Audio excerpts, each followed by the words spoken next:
I finished Middle-earth: Shadow of War recently for the third time, and I thought while I was playing through the game, I began to wonder if I could play through the entire game and complete it, which means playing all the quests, all the proper story quests, and then finishing the epilogue, which I think would be the full ending, just using the gear you get given at the start of the game by modifying and upgrading and not using other things. So, yeah, I'm pretty excited for this, and I think it could be a pretty good series. So I got told the story so far, which is basically the guy we play as, Talion, was a ranger of the Blackgate, and then his family, his wife and son, and everyone he knew all died, including him.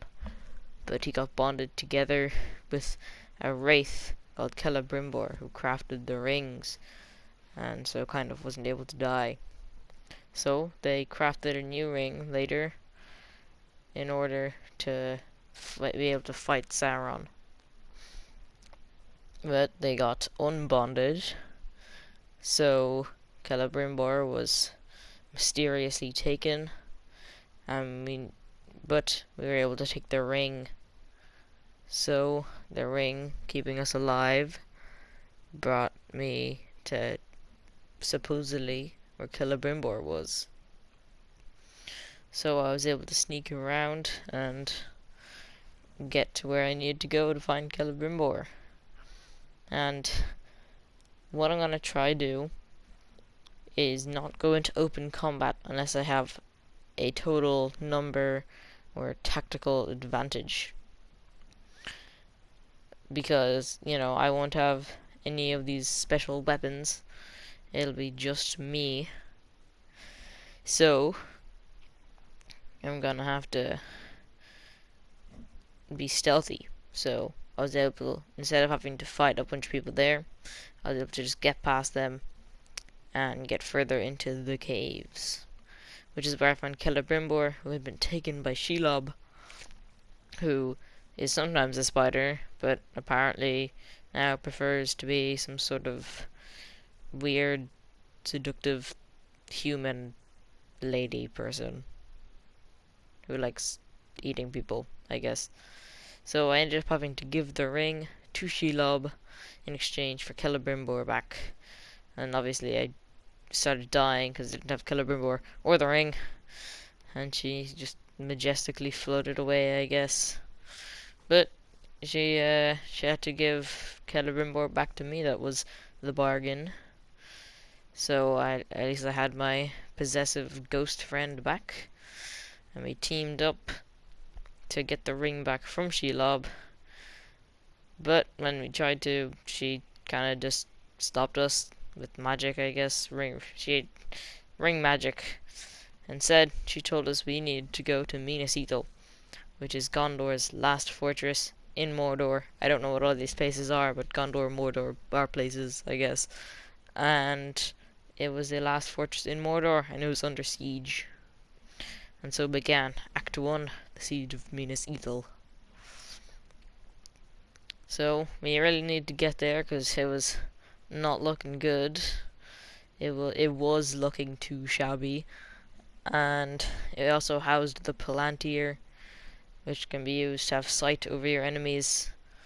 But mortal men have tried to use it and they fail, I guess.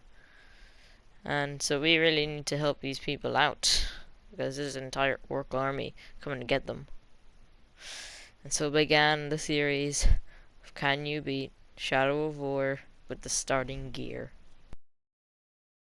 I interrogated an orc, which you'll see, well, anyone will do it a lot when they play the game at all, to find out the weaknesses and the identity of the captain leading the search for the Palantir.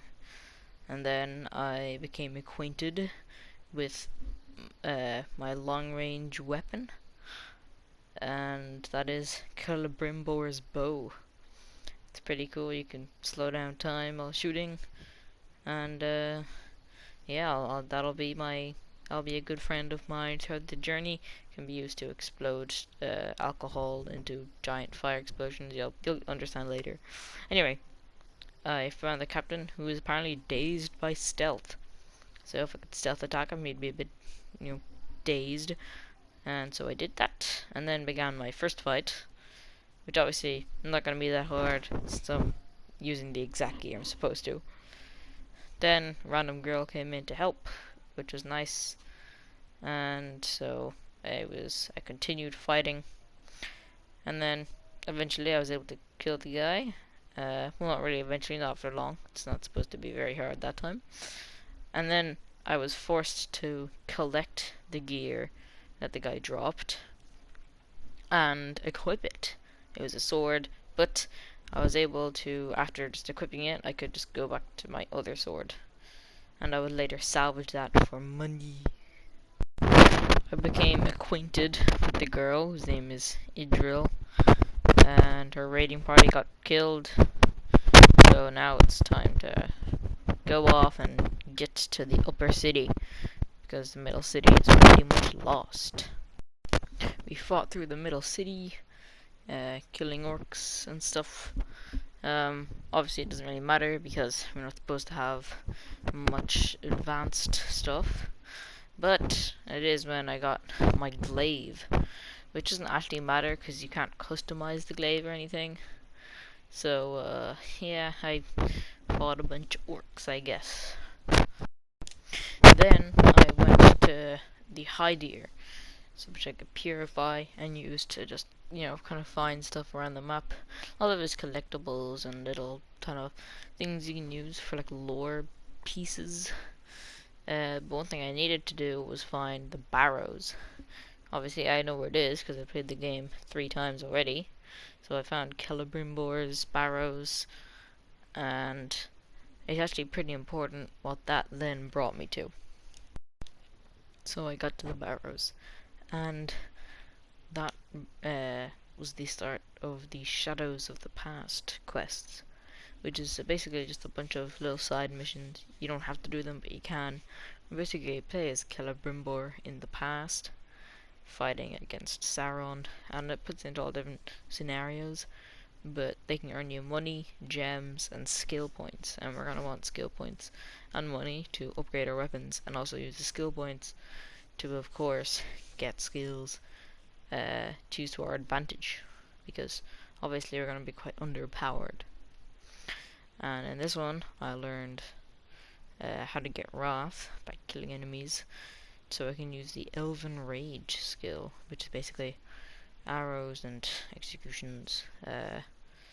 Basically become pretty overpowered for a few seconds, and yeah, if I completed the side objective, which I did, it would grant me a skill point along with a bit of money, so that'd be pretty good. So Celebrimbor fought against Sauron's army with the army he built with the One Ring, but since that was plagued by Sauron, it kind of had a mind of its own, or a mind for Sauron. So when Celebrimbor almost killed Sauron, he's about to deal the final blow, I guess. The ring slipped off his finger and onto Sauron's, so he died. Anyway, that got me some money for modifying my gear, and also a skill point, which I was able to use to get the almighty one in execution.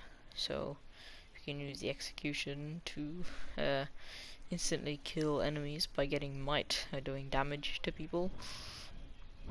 I actually will eventually get an ability called Fatal Might, which has some downsides and upsides, but basically I'm going to use it to it's going to help me get might a lot faster. So execution's instant kill on enemies, or do a lot of damage to captains and people. So that was something I had to get very quickly, and I did. Then with some money I got from that, and also from killing orcs that had money, is finding it, you know. I was able to do something you'll see me do a lot. I upgraded my gear, which I'm gonna have to do if I wanna have even a slight chance in the game. So I was able to upgrade some of my armor and my sword. I guys upgraded my sword and bow. I'll go on to do greater things. I also got a health gem, which gets me a little bit of health given, like stolen from enemies and given to me, which I guess is nice. I was able to equip that to my sword, so when I kill someone with my sword or do damage, it gives me like 4% health. So gems and abilities and upgrading my weapons will be key to victory. And that's kind of it. That is the end of part 1 of trying to beat Middle Earth with the original gear. And yeah, thank you for watching. Goodbye.